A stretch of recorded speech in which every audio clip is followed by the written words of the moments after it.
Welcome to the Vision and Purpose podcast, where we dive deep into the lives of incredible people who have made a mark on the world. Join us as we explore the journeys, stories, and passions of individuals who have achieved extraordinary feats, shattered barriers, and inspired us all. And now your host, Dr. Sharon H. Porter.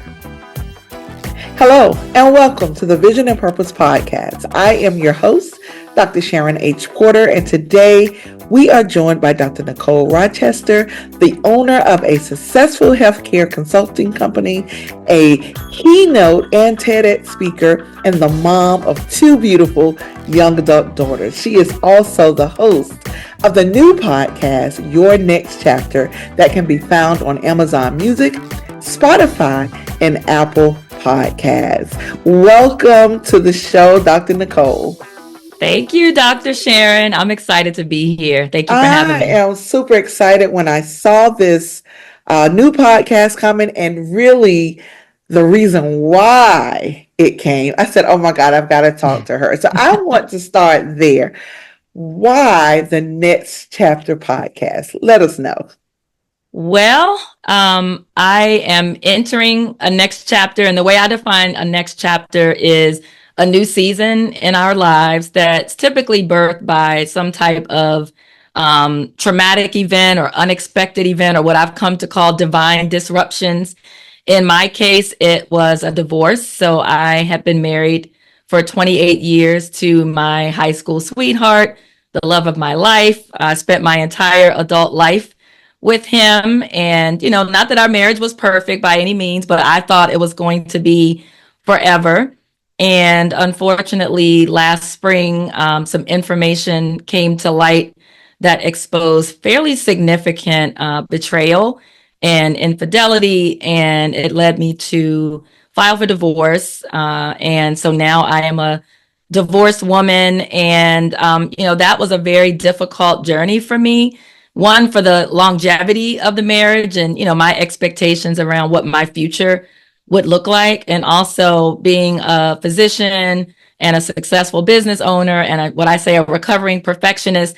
I don't fail, Dr. Sharon. I don't fail at things. And so I found myself really looking at myself, how did this happen? How did I miss the signs? I mean, there were so many hows and whys.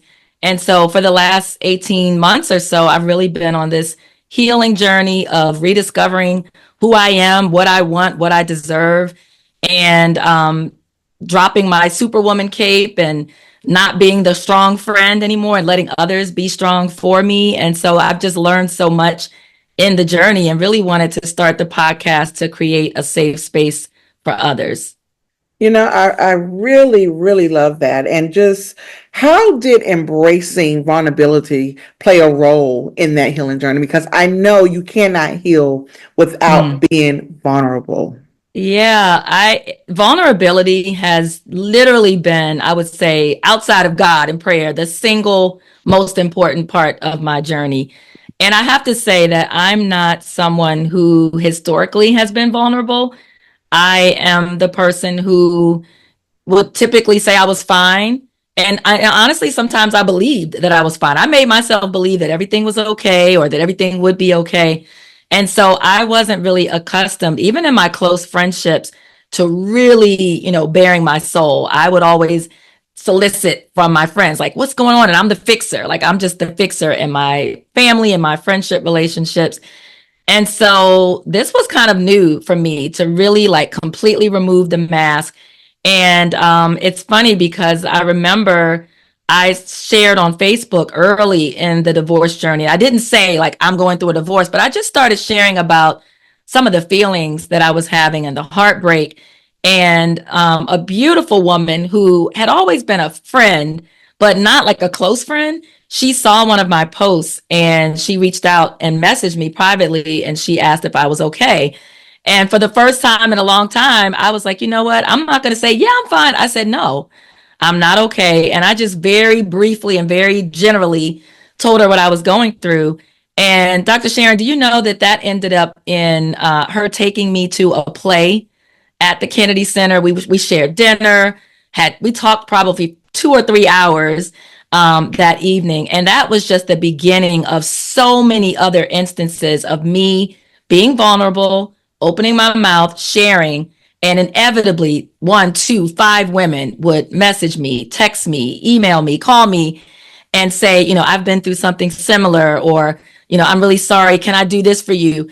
And it really taught me how to receive. I didn't know that I didn't know how to receive, but I apparently did not. And so, like, when she messaged me and asked to take me to this play, I started thinking about how much the play costs, and like, we're not even super close. And I started to say no. And literally, I felt the Holy Spirit say yes. And so I said yes. And from then on, it has just been a series of beautiful encounters with amazing women. And it has definitely helped me to heal. That's amazing. It really is absolutely amazing. And you mentioned being a recovering perfectionist. First of all, I love that. And I love that you're recovering because being a perfectionist is exhausting. Oh, So I'm glad that you're recovering. But what have you learned about self-compassion, and what advice would you give to others who struggle with perfectionism? whew. What I have learned about self-compassion is that we need to treat ourselves the way we treat others. There were things that I said to myself and about myself that I would never say to a friend, let alone even an enemy. And so, through coaching and therapy, I have been able to really unpack how I held myself to this like really superhuman standard, and acknowledge that, I made some mistakes. There were some decisions that I made. There were some things that perhaps I ignored. And then forgiving myself. It's been a journey of self-forgiveness. I think self-forgiveness is a huge part of self-compassion.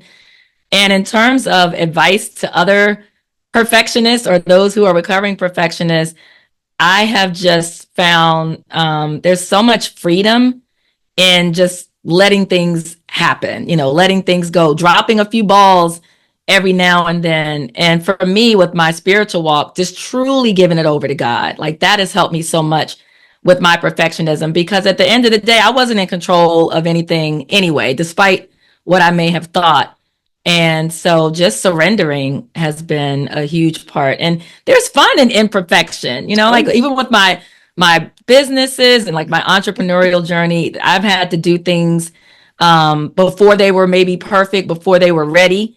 And, sometimes that goes well, sometimes it doesn't, then you make the tweaks. But it's imperfection is, I think, a necessary part of life. And I don't miss the old perfectionist Nicole at all. That is so awesome.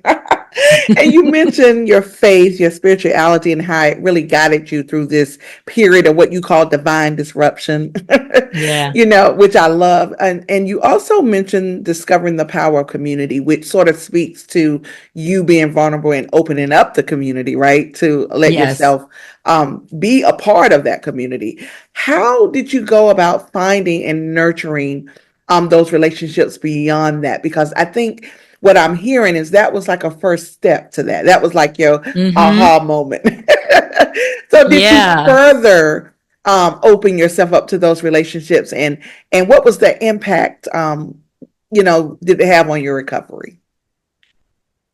I really appreciate that question. For me, the first step really was, being vulnerable and just sharing, in safe spaces what I was going through. And it's interesting, Dr. Sharon, because I've always been someone that had, a very tight, small, close knit circle of friends. And so it's not that I was alone. I've never been alone. I have really good, amazing girlfriends. We are fellow sorors, so I have my sorors. I have sisters. And so what I learned during this journey is that my people were always there for me. I just had to learn how to let them be there for me. And when you're constantly showing up as the quote unquote strong friend, you don't give people an opportunity to pour into you. And so it's almost like they were just waiting for an opportunity to give. And so as soon as I allowed that, as soon as I accepted their acts of kindness, it just it was like a trickle effect, and it continues to this day. I mean, I'm thinking about like lunch dates and dinner dates and just all kinds of things, shows, I mean, concerts. Like I have just the last 18 months of my life, in spite of all of the pain, I have had more joy in these last 18 months than I've probably had in decades. And I love that. Yeah.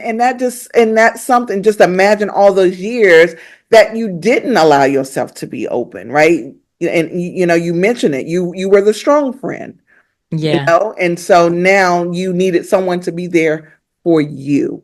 So I absolutely absolutely. love that. Absolutely love that. So what can listeners expect when they jump on an episode of your next chapter? Oh, Dr. Sharon, I am so excited about this podcast. The first episode launches on November 4th, but the trailer has already been released, and the response to just the little minute and a half trailer has been Wow. so overwhelmingly positive. What listeners can expect is a safe space, a community where I am really curating conversations that are all rooted in vulnerability and transparency. It is for really all women, but specifically high achieving women Mm, who often find ourselves in places and spaces where we don't feel that we can be our authentic selves, where we don't feel that we can share, the things that have happened in our life that don't go on the resume. right. And so I am having episodes where I share my own journey. I am bringing in some of my amazing friends who have helped me through this journey, some of whom have gone through divorce and other unexpected life transitions. And I'm bringing in experts, That's people who awesome. can really help us understand what we need to thrive in our next chapters, in our new season. So there will be mental health professionals and legal professionals, real estate professionals, wellness, health. I mean, just all of the things that it's like if you were to have a retreat and gather all of the resources that you would need, that's what you can expect in the podcast. So I'm so excited. I've I already love it. recorded probably 6 or 7 episodes, Okay. and I just every single time I press record, I like cannot contain myself. I can't wait to share this I love with it. the listeners. And this is weekly, correct? Yes, weekly Okay. episodes will be released every Monday. Every Monday. I love it. So, what are some of those key strategies that you would suggest for women who feel like, they're at a breaking point, and they don't really Yeah. know how or where to start that healing journey? I think the very first step is acknowledging it. So, like when they talk about things like addiction, they say you have to first acknowledge that you have a problem. I know for me, in my marriage, there were many problems. And over time, you just start to normalize things that aren't normal. And you start to, have this wishful thinking. And so I think a huge part of stepping into your next chapter begins with acknowledging that there is an issue, that there is a problem. And there's a lot of pain that comes along with that acknowledgement. But once you acknowledge it, then you begin to roll up your sleeves and say, okay, like this is a problem. How do I want to address this problem? And I do want to say, I'm not a fan of divorce. I am not pro divorce. This podcast is not to celebrate divorce or other, unexpected challenges in life, but it's really when things happen that you really feel that there's no other option. How do you thrive in spite of that? So I think acknowledging there's a problem, rolling up your sleeves, and really deciding what your decision is going to be. You have to make a decision, Yeah. whether it's a job transition or divorce or grief, whatever it is, you have to really decide in your heart and in your spirit what you're going to do. Community, as we've talked about, is so incredibly important. So I would encourage people who are listening to this to call in your community. Most likely they are already there waiting for you. They love you. They want to support you. So not doing this in isolation, I think, is incredibly important. I've actually been somewhat disheartened by the number of people who have reached out to me who are dealing with similar issues in silence and in isolation. And they'll say, like, thank you for posting. I'm going through this too, but nobody else knows. And I'm going, oh my gosh, like, Mm. I can't imagine having gone through the last year and a half on my own. So, calling in your community, I think if you are a woman of faith, absolutely rely on your faith. And everybody needs therapy. So I'm not somebody that believes that, you pray but don't need therapy. Right. Pray and get yourself some therapy. Absolutely. I love it. So what does thriving mean to you now, and how has it evolved from what you once thought it was? Ooh, that's such a good question, because I think for me in my former life, I can acknowledge that thriving often was external validation, external signs of quote unquote success. And it didn't always, it reflected more of what I wished for and not necessarily what I had. I think that I also, specifically in my marriage, thriving looked like longevity and not necessarily quality. Mm. And so now thriving for me is rooted in joy. I have so much joy. I have so much peace. And I am honestly learning how to live for myself, which the old Nicole thought was selfish. I'm a mom, I was a wife. But I am learning now that, the best gift I can give to the other people in my life, including my daughters, is a whole and healed Nicole. And that requires me to really center myself and my own needs. So thriving looks like prioritizing myself, going on trips. I've taken myself on some solo dates. I I'll go to a love it. restaurant. In the past, I would never go to a Oh my restaurant by God. myself. Now, I can go to a movie by myself and be content. I can take myself out to dinner, reading, listening to music, meditating, praying. All of those things are part of how I thrive. I love it. I love it. So how do you see your actual next chapter unfolding, and what are you most excited about? Oh man, the crazy thing, or maybe the beautiful thing, Dr. Sharon, is I honestly don't know. Okay. I will say that this podcast was not on my radar. I'm somebody, especially in the last few years of my life, I'm really in tune with what I believe God wants me to do and what I'm being told to do. And so this podcast was literally a divine download. I had no intention of starting a podcast, starting a new business. But I felt like that's what I was being told to do. And so my next chapter is unwritten. Okay, I I'm love literally it. writing it day by day, minute by minute. And I'm excited about that. The perfectionist in me would be like, oh my gosh, I used to want. I'm telling Right. you, I needed every detail. Yes. I needed every step. I needed to see the roadmap. And Wow. now I'm just like, God, what do you have for me to do today? Wow. That's amazing. What legacy or message do you hope to leave with the listeners who may be embarking on their own next chapter? I think my primary message is that you will be okay. Mm. I think in the beginning, when I felt like my whole world was falling apart, you can feel like, how am I going to get through this? And to let them know you're going to be okay. Like, I promise you. And it doesn't mean that every day is going to be easy. It doesn't mean that you're not going to have challenges.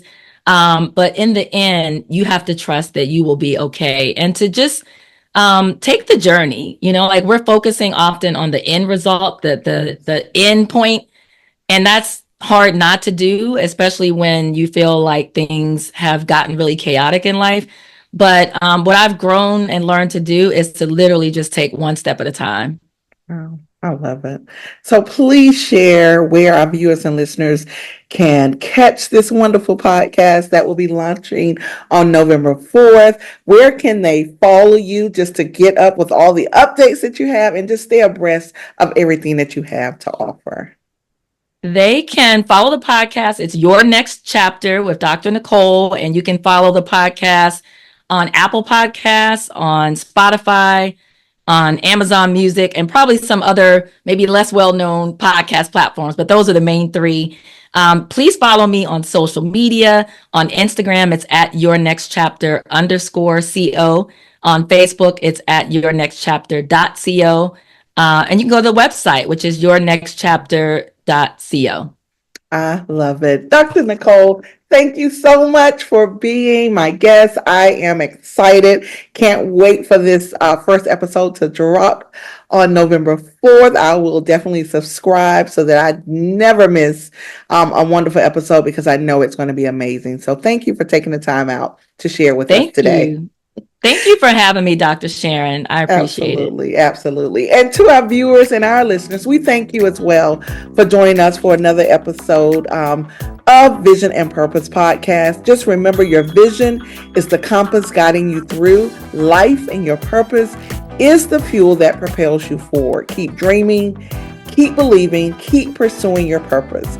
Every step you take brings you closer to the fulfillment of that purpose. I'm your host, Dr. Sharon H. Porter, and until next time, live life with vision and purpose. Thank you for joining another episode of Vision and Purpose Podcast. Please share, like, and subscribe. Please join us every Thursday at 5 p.m. Eastern Time.